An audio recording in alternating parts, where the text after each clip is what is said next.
Good evening, everyone. Welcome to another awesome show with Brian and Janice. I'm so glad to have you with us today because what we're going to expose today, it is going to really blow your mind. I challenge all of you to get out your notebooks, pens, pencils, whatever you need to take notes on this awesome show today. We are going to break it down for you. We're going to begin by talking about integration, segregation, and separation. Again, let me give that to you again. Integration, segregation, and separation. And we need to know how it all began and where it began. Brian is going to give you a mainframe and frame that 13th and 14th Amendment to you so there will be no questions and no doubt in your mind how it all works together. We're also going to talk a little bit about how in 1974 school desegregation, 1954, I apologize. We're going to give you a breakdown of how in 1954 school desegregation lawsuit began. It was switched from the unequal funding to social integration. And everybody knows that that has studied any part of history, you should remember the U.S. Supreme Court decision in Brown versus the Board of Education. So without going into any further, I'm going to ask you to share this with as many people as you can. It is monumental, awesome. But I need to stress to you, we're getting ready for an election in almost 1 week. 9 days away. So we need to brace ourselves and be ready for what is about to happen. And Montgomery, Alabama, let me not forget to remind you of the 385 amendment vote that is up for taxes to help the Montgomery 382 amendment that is up for vote to help the Montgomery public school system. We need this drastically. I urge you to do your research, not be selfish. Understand, read, know, any way you can get it, know what that vote entails. So without any further ado, I'm going to give you to the master African American historian, none other than Mr. Brian Watts himself. Well, thank you, sweetheart, for that grand introduction.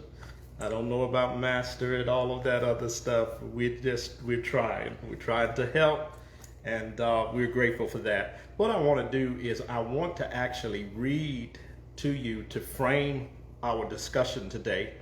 I want to read the 13th and the 14th Amendment of the U.S. Constitution so you could actually hear the wording of the Constitution. And as we began to discuss the whole concepts of segregation, separation, and integration, you'll have a basic idea concerning what we're talking about and the importance of understanding those particular words concerning how they fit into the African American situation that we deal with on a daily basis in this country. So the 13th Amendment of the U.S. Constitution says, neither slavery nor involuntary servitude, except as a punishment for crime whereof the parties shall have been duly convicted, shall exist within the United States or any place subject to their jurisdiction. Congress shall have power to enforce this article by appropriate legislation. That's the 13th Amendment, which is basically known as the Amendment of Abolishing Slavery. The 14th Amendment says all persons born or naturalized in the United States and subject to the jurisdiction thereof are citizens of the United States and of the state wherein they reside. No state shall make or enforce any law which shall abridge the privileges or immunities of citizens of the United States, nor shall any state deprive any person of life, liberty, or property without due process of law, nor deny any persons within its jurisdiction the equal protection of laws. So when we look at that, the whole concept of integration was framed based off of these two amendments to the Constitution. So when we're talking about the whole understanding of integration, and let me just give you the etymology of integration. That is a Latin and French word. It has comes from both origins. It discusses or gives a definition from both origins, Latin and French. Actually, what the word integration means, it actually means to make whole again. Yes. Or to begin anew.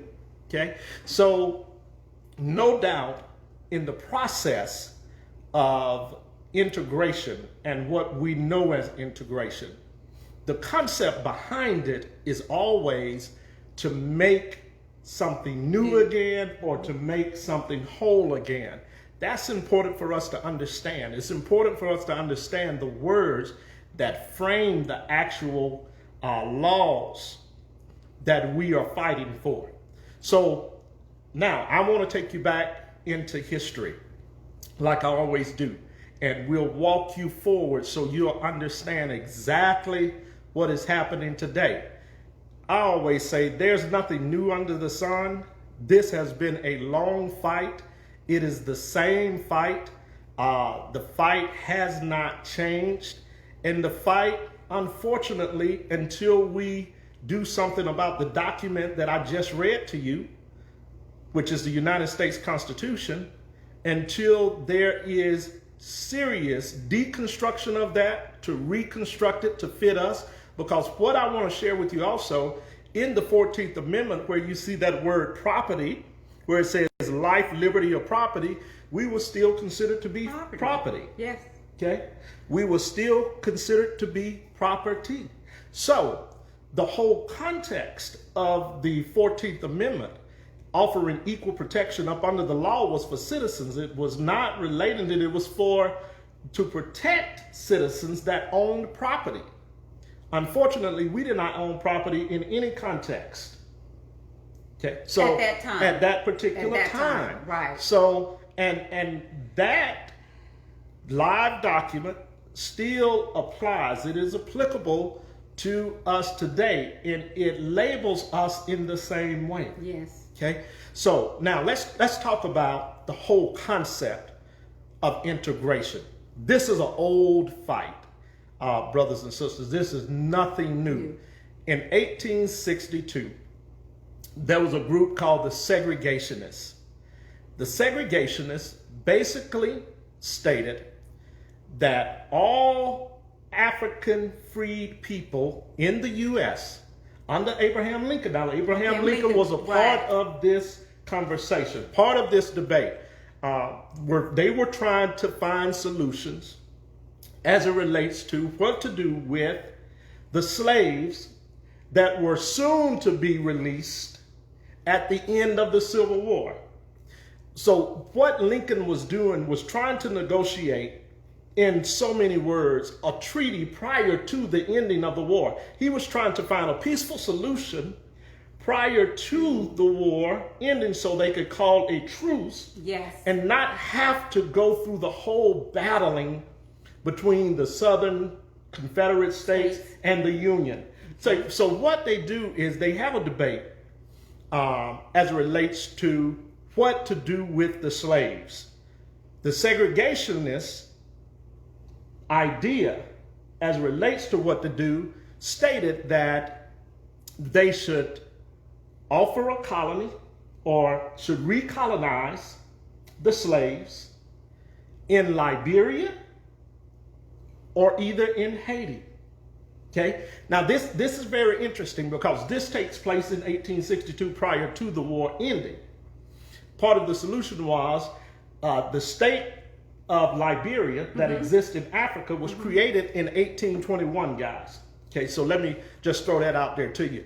1862, part of the solution, Lincoln says, okay, we need to colonize them in a free state, in land that was purchased in 1821 by the American Society of Colonization.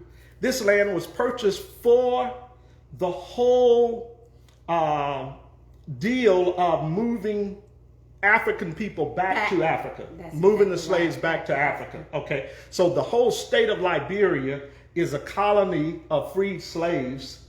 Okay, and now the descendants of those freed slaves live there that were shipped back from America.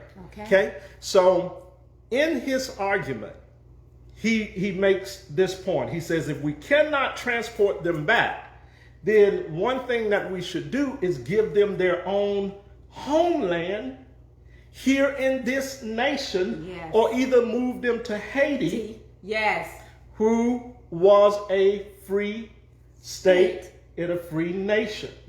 Okay, we know that the Haiti Revolutionary War from 1791 till about 1804, okay, is the only African revolution that claimed itself independent of all colonization. It was an African free state. Very proud of Haiti. But that, in retrospect of that, that's why Haiti was mistreated by the United States. We know that when Haiti was liberated from the colonizers, the United States actually imposed sanctions on Haiti that still to this day affects Haiti, and Haiti is one of the most poorest countries in the world. In the world, literally. Yes, literally. Some of the conditions and some of the suffering that they deal with as a third world country is unbelievable. But okay, so now let me move you forward. Here's this debate on the floor, 1862. This debate falls through, even though Lincoln allocates $600,000 to move the slaves. Now watch this. All of this is happening, and we have fixated our minds on Lincoln and the work that he does, thinking that he's this great emancipator, when Lincoln was trying to save the Union. His greatest feat in history, in his mind at that time, was not so much freeing the slaves, but it was how to save the Union. Yes. And also save face with the abolitionists who were against slavery. So there were several dynamics that he was having to deal with as the president of the United States concerning what do we do? How do we assimilate these people into our society? Do we move them? Do we keep them here? Right. What is the answer? Okay. All right. So now let me bring you forward from 1862 to 1890. There's an act that is put in place by the Louisiana legislators called the Separate Car Act. Okay. Let me stop. Hold on. Let me back up, guys. Let me back up. 1875 Civil Rights Act, okay, states that no African American person that was a slave could be detained from having public use of any services, public transportation, so that his civil rights could not be impeded by the white slave owners anymore. Okay, that was the 1875 Civil Rights Act. 1883, the Supreme Court overturns that Civil Rights Act. Right. Now let's get you to 1890. Yes. 1890, Louisiana passes a Separate Car Act where blacks in the railroad system could not sit in the same boxcar as whites. That's exactly right. Okay, now this leads to what we know as the Plessy v. Ferguson case. Okay, Plessy v. Ferguson, Homer Plessy, who was 7/8% white and 1/8% black, sits in a white car and refuses to move. So Rosa Parks wasn't the first. Okay, which is very important. Rosa Parks wasn't the first. Okay, we got to go back to Plessy v. Ferguson. Okay, in Plessy's argument with the district courts, he states that the Constitution did not define someone that was of a mixed race. It did not define colored. Okay, now watch this. So his argument leaves the district court. The district court states that up under the 14th Amendment, that was unconstitutional. He had no grounds on the basis of his argument. It goes to the Supreme Court. The Supreme Court hears it in 1896, and they rule, even though in Judge Harlan's dissent, Judge Harlan's dissent says basically that we will regret this in the long run. Okay, but the Supreme Court rules, okay, that it was still unconstitutional, but as it relates to Plessy sitting in a white car, he could not do that. They stated that it was unconstitutional for him to sit there because the state had authority to make whatever laws they wanted to make and to put those laws in place. So federal government did not oppose state legislation in this way. So when the Supreme Court ruled, they ruled on the basis of the state returning the state's power to them and saying that the state has jurisdiction over the laws that they make. What happens in that case is it ushers in again a flow in a stream of what is already in place, known as the Black Codes and Jim Crowism. Okay, so what is the Black Codes? The Black Codes are restrictive laws that bans African people as it relates to some of their freedoms and liberties, civil liberties, that they could, as far as participating in society. Okay, so let me give you some examples of some of those liberties. Walking on the sidewalk. You could not walk on the same sidewalk as a white person. Okay, not being able to use the same restroom. Water fountain. Water fountains. Okay, some of those early 50s and 60s where we see the white and the colored water fountains. Ironically, what they do, because Plessy v. Ferguson argues the fact that there's nothing in the Constitution that defines colors, when you see them label certain venues, public venues, they now put colored instead of black. That's why you see that instead of it saying black, it says colored. That's why. Okay, so now that comes into play. All right, so the whole concept of integrating, the whole concept of being made whole, got fringed upon or started with the 1890 Plessy v. Ferguson case that the Supreme Court shot down and said, no, you have no rights. It's unconstitutional based on states' rights having jurisdiction as it relates to the legislation that they make. So you've got to abide by the Separate Car Act. That ends that. That's the first person to actually sit in a seat that was a white person. Like I said, it was not Rosa Parks. Okay, so now we have to deal with, fast forward, move from there to 1954. Okay, what you started off talking about. 1954 is the Brown versus the Board of Education. Why is this powerful? Okay, it is powerful because 1 year before, you have the case of Briggs in 1953. Harry Briggs. Versus Elliott. In this particular case, in South Carolina, in Clarendon County, in South Carolina, Harry Briggs argues that he wants his children to have the same access, equal access to the same material that white children have and to the same access to transportation that white kids has. What was going on, and this is what makes this case so powerful, what was happening at that time was children, black children, were having to walk 5 to 9 miles to school. Unfortunately, a little boy drowns.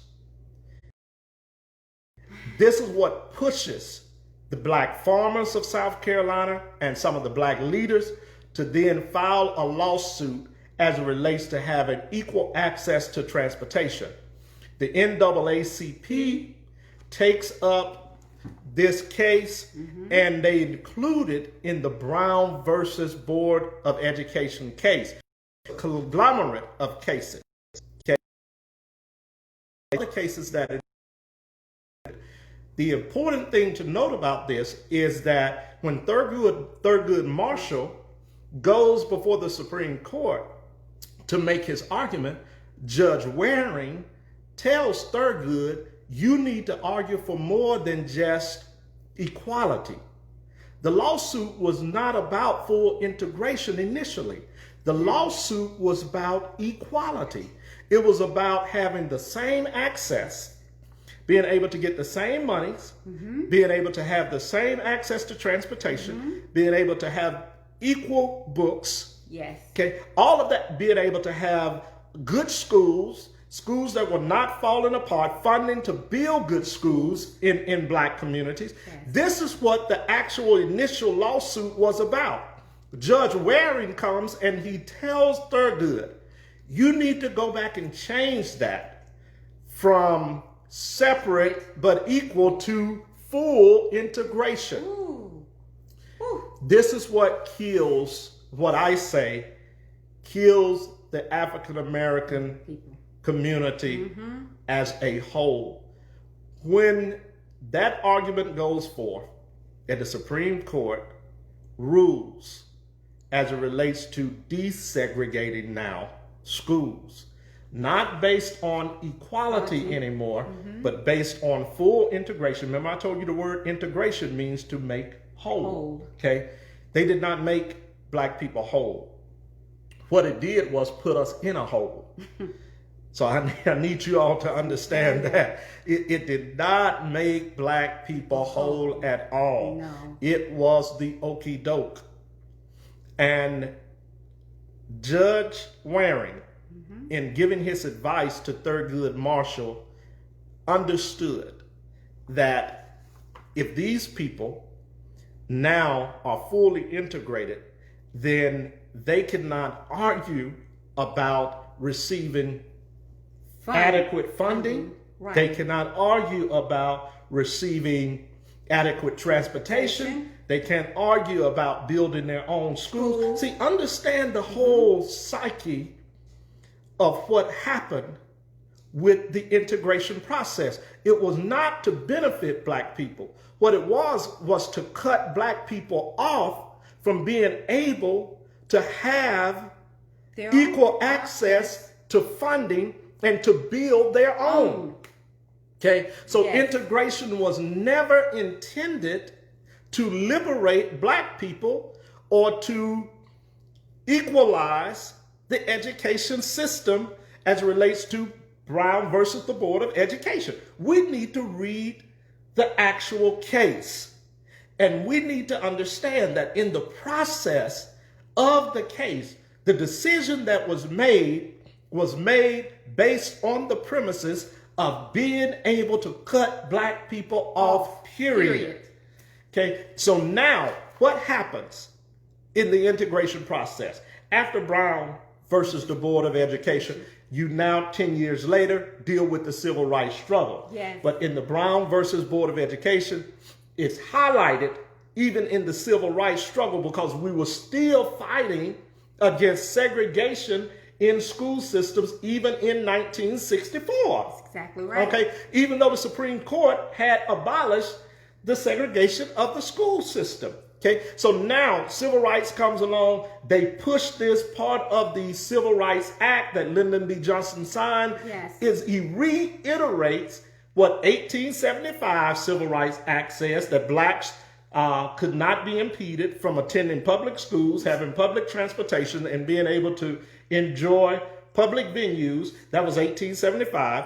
Then we had the 1954 Brown versus Board of Education, where the Supreme Court decides and says that the United States can no longer segregate the school system. Yes. And now in 1964 Civil Rights Act, they reformat and then sells back to us the same act that has been in place, that was overturned, amended, put back in place in 1875, 1883, 1896, okay, 1954, and now 1964. We're doing the same thing, playing the same games, and getting no results. None. So integration did not, at no time, equalize blacks or put blacks on the same playing field as white. As a matter of fact, what integration does, and it started with the school system, it started with the transportation system. So even when you see Rosa Parks and the bus boycott, all of that was a part of studying the Plessy v. Ferguson case as it relates to the separate car transportation law that was put in place by Louisiana. Yes. So they were just rehashing it. How do we attack it? How do we approach it and get something done? It should never been about sitting at the front of the bus when the bus is going to get to the same destination at the same time as the front, regardless if you sit in the front or the back. That's right. What it should have been is give us equal funding so that we could start our own bus line, and we bus our own people. Okay, so the economics of integration, the whole depletion of our economy was due to a system that should have made us whole, but did not make us whole. So when you look at the economic depravity, when you look at the depletion of our economy, after integration, after the civil rights laws passed, and we then began to participate and partake into what we felt like was a life of luxury now by being able to shop at white grocery stores, being able to go to white restaurants, being able to sit down and eat without being disrupted. Theaters. Theaters, plays, all of these other things. When we gained access to that, not only did it push our businesses out of the community, because most of them closed up due to a lack of participation and a lack of our own community supporting our businesses. So black businesses began to close at an alarming rate, yes, guys. And the whole theory and ideology, the whole concept of integration began to fall apart, because not only did blacks stop supporting black business, but whites were not supporting. Not going to support. That's exactly. They were not supporting them to start with. That's right. So there was no financial base from that point on for black businesses. For black businesses. Not only that, when our black schools closed. Yes. Okay. Most of our black teachers, those that did not get hired in their counterparts school system, ended up unemployed. Yes. Our black principals ended up unemployed. Something else that we do not discuss. So the very best of our teachers were not hired by those school systems. We need to understand that. Okay? Some of the teachers that were hired were not the upper echelon of the community.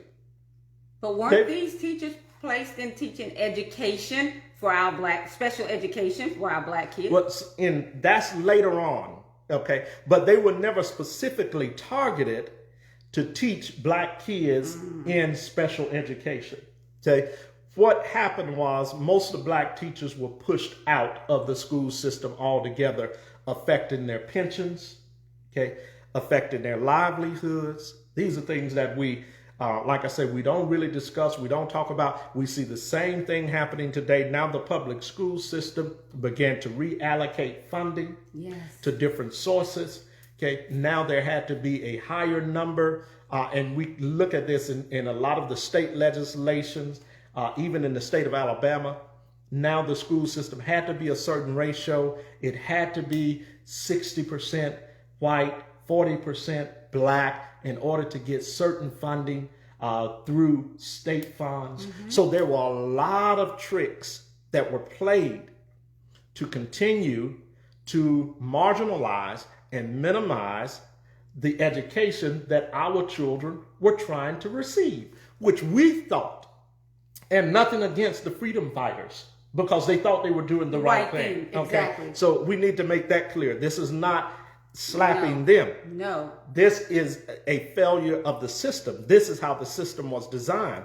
The system was created to not educate blacks. You need to understand that. You need to understand that the slave master withheld education from the black person in fear of the black learning and rebelling and being able to not only create his own community and establish their own foundation of wealth, but also being able to overtake them in the society. Right. So there was a lot of fear that went into the subjugation of keeping the slave from being educated. Okay, and that is still the same process that is used today. Okay, it is covert in its format. Okay, so what they do is they'll cloak it, they'll hide it based on now what you're talking about, putting our children in special classes. Okay, not only that, labeling our children to have certain dysfunctions, ADD, ADHD, all of these psychological labels that they're now coming up with, is to cloak the same process that pushes the African child out of education, gets them out of the way. Say it, Brian. It keeps the system filtering money based on a ratio. Now that most schools are predominantly African American, public schools, that's right.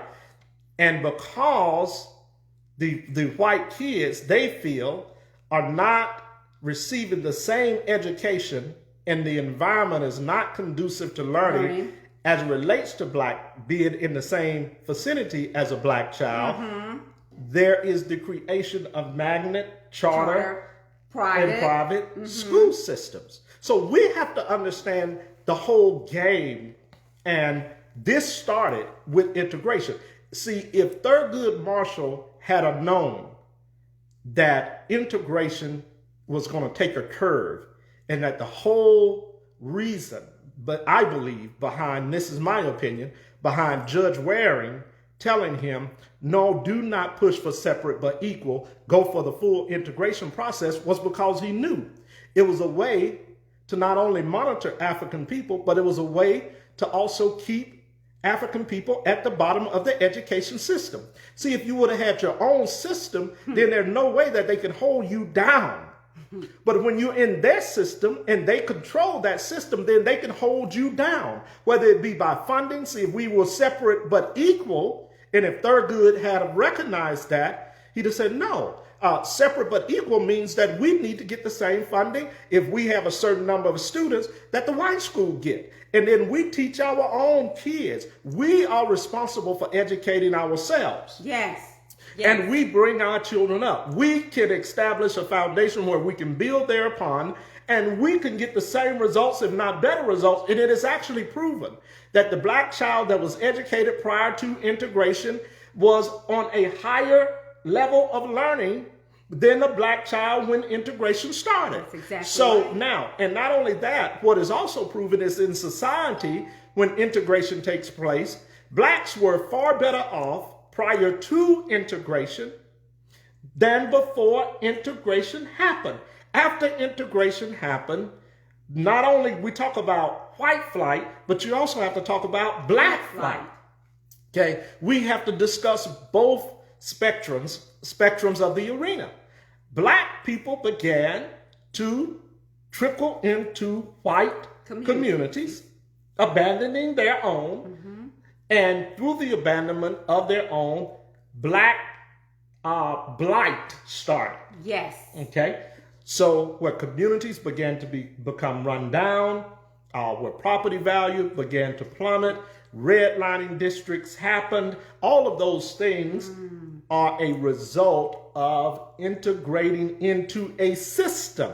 Now, into a system, like I said, not a slap against our leaders, but into a system that was set up and designed to keep you at the bottom. Okay? That's exactly all right. Right. So now that's the integration piece. So when we talk about separation, integration, separation, like I said, fell into the category of one having the same access to governmental funding, the same access to all other venues. And revenue. Okay. Revenue was part of that funding. Yes. Okay. Having the same access Yes. to be able to build their communities. Okay. So that is the difference between separate but equal and integration as opposed to desegregation, okay, and segregation. Okay, so we have to understand that. Now, when you look at what is happening, and I didn't go over this, but maybe we could cover this at some point. Okay. But there were, prior to the 1950 South Carolina Briggs versus Elliott case. Yes. Prior to that case, the consensus was in the United States that whites did not feel that commingling or cohabitating with blacks were preferred in their community. That's exactly right. They objected to it. They did not want integration. So what we did was force ourselves in those communities. That's right. And upon those people. Yes. When they said, no, we don't mind socializing as it relates to making sure that we can all exist. We just don't have to exist in the same communities. We don't have to go to the same schools. Right. We don't have to shop at the same places. We don't have to eat at the same places. You have yours, you build yours, we have ours, and we move from that point. Everybody loves to talk about Black Wall Street without understanding what happened as it relates to Wall Street. You know, we talk about Black Wall Street and we look at the genius of those black people. Yes. And I have a book up there about Black Wall Street. But one thing that the book that I found striking that it talked about was the jealousy from the other community. Okay? Because when you look at the black gentleman that so-called whistled at the white lady should not have been in that particular part of town. Okay, so this was a setup. When I was reading it, that's the first thing came to my mind. It was a setup because the community was jealous of the success of these black people, and this lady was almost a plant who, in this, I think 2 years ago, admitted that the guy in the elevator never whistled at her, never did any of those things. Nothing that was alleged by the counterparts that were across the railroad tracks. Okay, so we have to understand they have never wanted to be with us. And when they see the success of who we are and what we can still become if we focus and get back to some principles and some core values of understanding that we don't have to coexist with them in order to be and to have and to do some of the things that we desire to do as a black community. To be successful. Okay, to be successful and to be free. Because the whole concept of integration was a form of freedom. Yes, okay, definitely. It was a form of liberation. But the greatest freedom to have is to be able to coexist and build your own. Yes. That is the greatest freedom. So we psychologically suffered a lot through the reigns of slavery. And that no doubt affected us in deeper ways than we actually know it did. Okay, and still today we're trying to battle out of that. In this school vote that you were talking about, vote 382 in Montgomery, Alabama. Yes, there's some psychological issues that we suffer from that have been passed down 2-3 generations hereditarily that we are not conscious and aware of. When we began to say that the children, yes, they deserve it, but because of the crooked people in the school system, we're not going to vote for the funding. Right. Well, that is a tactic that was used by the oppressor. Yes. The oppressor always would make it appear that African people were not educated enough and not morally responsible enough to be trusted and to run a governmental system. Okay? And that's what the school system is. So how do they push you out? They make you, they divide you amongst yourself. They make you accept the fact that they are not to be trusted and they're not responsible enough to do the right thing as it relates to the funding. Well, listen, you got white crooks as well. Yes, you do, bro. And they are in the school system, is not advertised as much. And because this system is their creation, they know how to navigate and circumvent their way around the system better than we do. Okay? So they created the system. Yes, but we fail to study it. Yes. Okay? So it's really not about trying to get away with anything.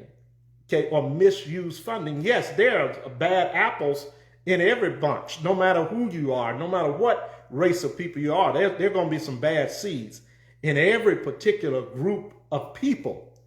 So we should not be highlighted, or it should not be made for us to believe that we are worse and that we do worse with funding than any other group. That's just not true. No. Okay, we probably do less with it because we're more afraid of the system than they are. When you know the system and you created the system, then you are less afraid to try to do things that you may not or may get away with. So we need to understand that. So we need to understand that integration was never intended to make us whole. Okay, even though that's what the etymology of the word means, it was not intended to make us whole. At that judgment, when Thurgood Marshall changed his argument from separate but equal to full integration, it was the undoing of the fabric of not only our education system, but of our communities and our people. When the civil rights laws were passed, and still to this day, we need to go, and I'll go back and do this. I want to go back and read the civil rights laws to you. The civil rights laws really still did not fully give you civil rights. Okay, what they did was pacify our rights by saying, just like in the early 1875 civil rights laws, that African people can participate, can partake in these things. But it really did not liberate us. It really did not free us from anything. Because even with you being able to participate, now, guess what that does? limits you from being able to get funding to do your own. That's exactly right. To start your own. So we have to, as a people, we have to be conscious. We have to be aware of what is actually taking place. Mm-hmm. We have to understand the historical aspect of what happened to us in order to answer some of the questions that we have about who we are to this very day. We are in a quagmire today because we failed to look back at some of the same old tactics. They're not doing anything new. They're sticking by their playbook. Mm-hmm. Every generation, the playbook is rehashed. It is the same plays. How do you create a good defense? You have to understand the playbook that's been in place for 500 years. If we do not understand that, then it's very difficult for us to mount an offensive against it. It's very difficult for us to come out of this flawed mindset and flawed system when we don't understand the processes that created the system and how the system was designed to keep you in slavery in the entirety and totality of this United States creation. It was intended, the system in the 13th, 14th, 15th Amendment now has no weight. Those amendments that were supposedly written for black people now have been used and taken advantage of by every immigrant, by every community. It doesn't matter. And it does not, none of those three amendments, we have gotten nothing from those three amendments. So when we look at the process, integration in assimilating into European society, European education, though there are certain, we all can look at the exceptions to the rule. Some of us have progressed and have made our way through that. Yes. We've worked our way around Yes. the system. So we understand the exceptions to the rule. But when you look at the great majority, when you look at the 80% of African American people, black people that are descendants of our ancestors who were enslaved by this country, 80% of our people are still suffering today by way of laws that were put in place to keep us at the bottom of the ladder. We say that all the time. So yes. We'll stop there. But I could go on. Go on and on. I can go on and on. Yes, and you know, we've got to continue to talk about it. We've got to continue. Now we have to do something about it. When we know better, we do better. So we have to demand that a difference be made. In Montgomery, Alabama, there needs to be a demand. Everybody needs to stand up. Every Montgomeryan, whether they're black or white, needs to vote for more school funding. Yes. The public schools in Montgomery are 95% black.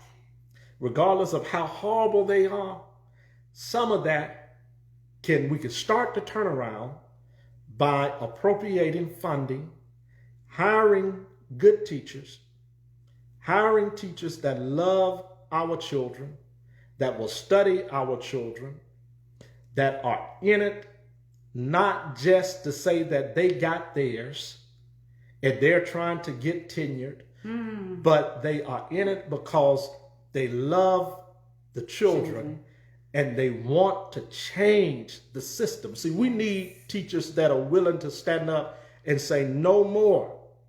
No more. I will not be complicit. I will not participate in the uneducation, in the miseducation, of our children.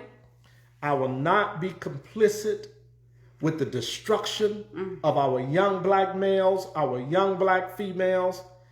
I will make a change, and I start making a change by educating, by studying our students, and not by labeling our children.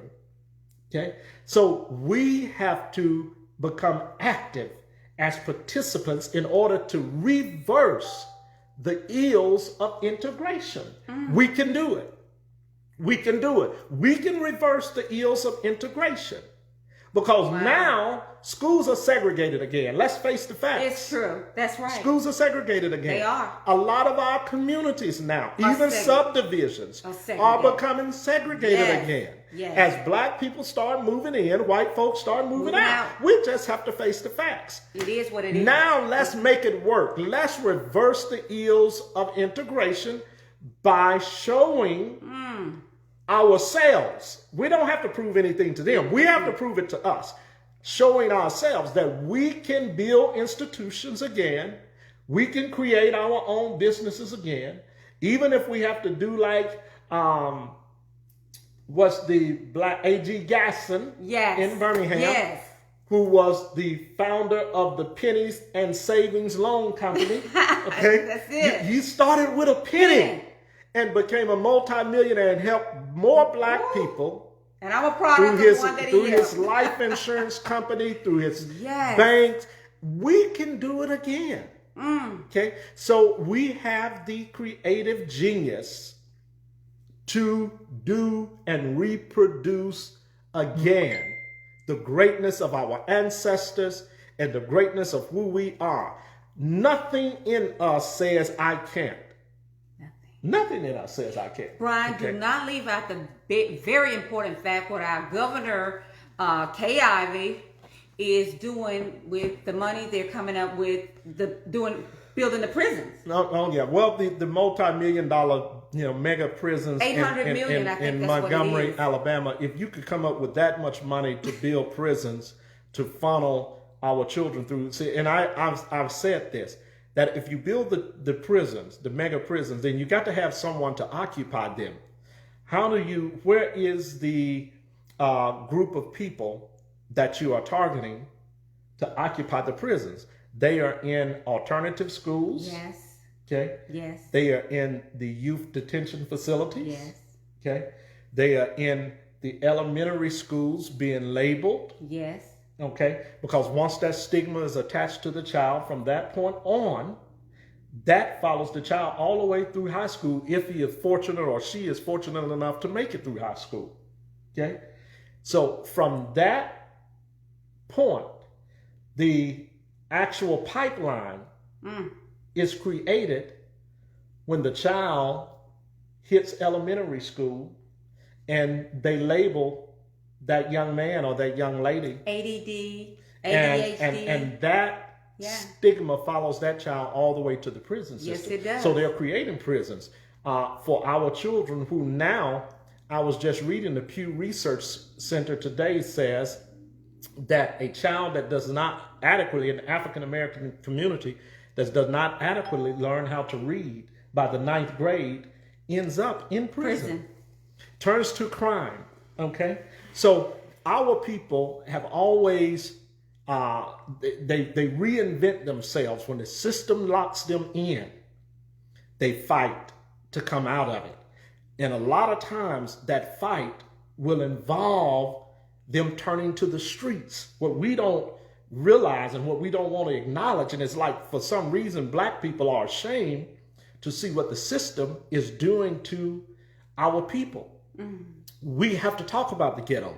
We have to talk about that 80%, that will not go out and vote because they said, hey, voting ain't going to change my condition. My condition. Okay? That's right. So we have to have discussions about that. And then we have to look at the little boy that's 9, 10, 11 years old that's toting a 9mm.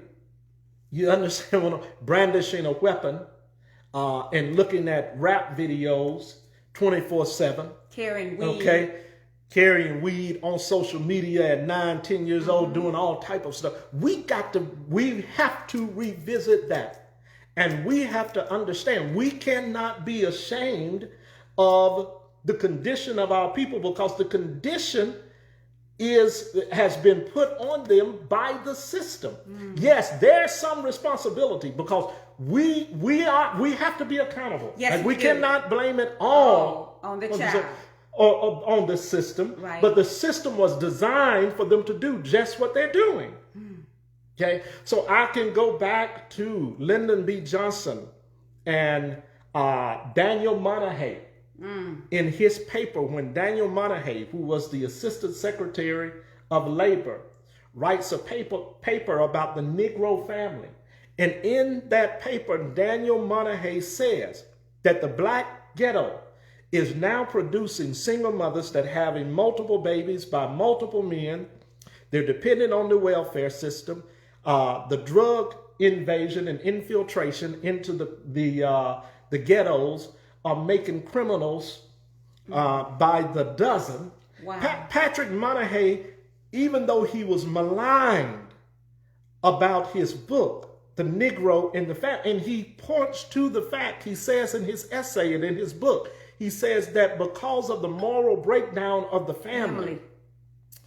And because of the underpinning of the government supporting certain things to not help the Negro, but to make the Negro worse. We have to understand. He was telling on the system. Yes, he was. Okay. He was trying to say, look, if we don't change something, if we keep creating these type of children, he didn't blame it on the mother, he blamed it on the system. And that's what I want you all to understand. Yes, we have to be accountable. There's some responsibility that falls upon us. When you know better, you do better. But we cannot look at our people with an eye of scrutiny and just say it's all them. No. You have to understand that from the inception of this country, that the system was not favorable for an African person, period. So if you are a person of color, okay, and what Plessy v. Ferguson learned, okay, is that he was not favored because he was a mulatto. Just like Tiger Woods learned, okay, and we can name them all. On and on. Yes, you in the grand scheme of things, you still black. In the grand scheme of things, and you, as a black person, are still not fully entitled to all the rights and all the benefits. You haven't fully been integrated, because integration, there again, means to be made whole, means to be made new. You have not been made whole and you have not been made new. So you have not fully been integrated into the system purposely. You're right, because Brian. the system was designed to keep you at a certain level. Exactly right. Okay, so we'll end with that. Yes. Yeah, I think that's enough information Wow. to help. Well, everyone. thank you guys for joining us. Brenda Joyce, thank you so much. Miss Obamanu. Phyllis, thank you guys. You guys are our awesome supporters. We appreciate Yes, you too thank so very much. Yes.